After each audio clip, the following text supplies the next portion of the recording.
एक बार गौतम बुद्ध अपने शिष्यों को उपदेश दे रहे थे। बुद्ध के प्रवचन सुनने के लिए शिष्य के साथ साथ अन्य लोग भी पहुंचे थे। एक दिन जब बुद्ध प्रवचन कर रहे थे तभी उनमें से एक व्यक्ति पहुंचा और वह बोला कि तथागत, मैं आपसे बहुत सारे प्रश्न पूछना चाहता हूँ। मेरे मन में बहुत अशांति है, कृपा करके मेरे प्रश्नों के उत्तर दें ताकि मेरा मन शांत हो सके।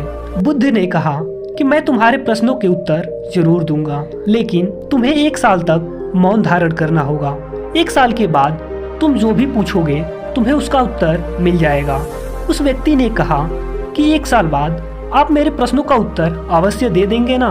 बुद्ध ने कहा कि हाँ, मैं अपनी बात का पक्का हूँ, मैं तुम्हारे सारे प्रश्नों का जवाब दे दूंगा, लेकिन 1 साल बाद। बुद्ध की बात मानकर उस व्यक्ति ने मौन व्रत धारण कर लिया।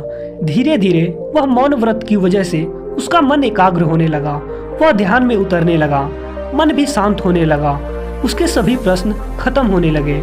1 साल बीत गया। समय पूरा होने के बाद बुद्ध ने उस व्यक्ति से कहा, अब तुम्हारे मन में जो भी प्रश्न है वह मुझसे पूछ सकते हो।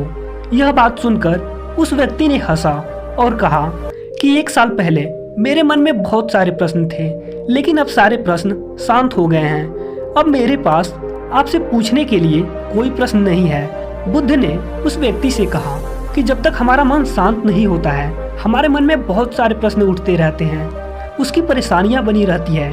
अज्ञान और भ्रम की वजह से हमारा मन प्रश्न के उत्तर तक नहीं पहुंच पाता। कुछ समय मौन धारण करके हम हालातों को समझें और सारे प्रश्नों का उत्तर स्वयं ही मिल जाता है। मन शांत हो जाता है, सभी प्रश्न भी खत्म हो जाते हैं, सारी चीजें हम आसानी से समझने लगते हैं और जीवन में सुख शांति भी मिल जाती है।